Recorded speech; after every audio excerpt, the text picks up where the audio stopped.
রহমানির রহিম। আমি মরহুমা বেগম খালেদা জিয়া বড় সন্তান তারেক রহমান। আমি আজকে এখানে উপস্থিত সকল ভাইয়েরা এবং বোনেরা যারা উপস্থিত আছেন, মরহুমা বেগম খালেদা জিয়া জীবিত থাকাকালীন অবস্থায় যদি আপনাদের কারো কাছ থেকে কোনো ঋণ নিয়ে থাকেন, দয়া করে আমার সাথে যোগাযোগ করবেন। আমি সেটি পরিশোধের ব্যবস্থা করব। একই সাথে উনি জীবিত থাকাকালীন অবস্থায় ওনার কোনো ব্যবহারে, ওনার কোনো কথায় যদি কেউ আঘাত পেয়ে থাকেন, তাহলে আমার পক্ষ থেকে আমি আপনাদের কাছে ক্ষমা প্রার্থী। দোয়া করবেন আল্লাহ তাআলা যাতে ওনাকে বেহেশত দান করেন। আসসালামু আলাইকুম। আসসালামু আলাইকুম।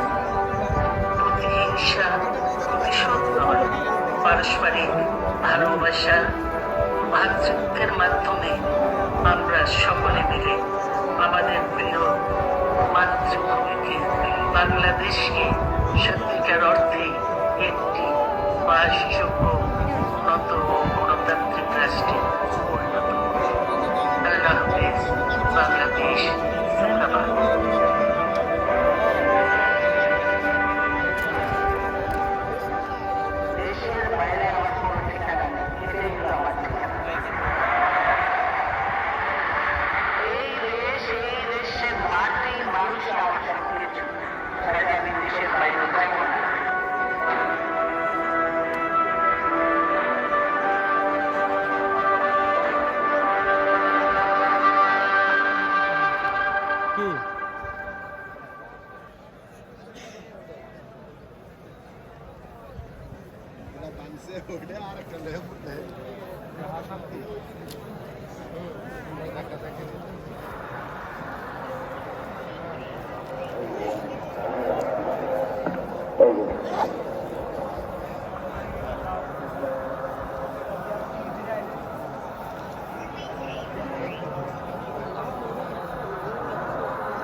Ladies and gentlemen, tens of thousands of millions of people in this big field of South Plaza, as well as the Montclair Union. We are all here to show our respect and tribute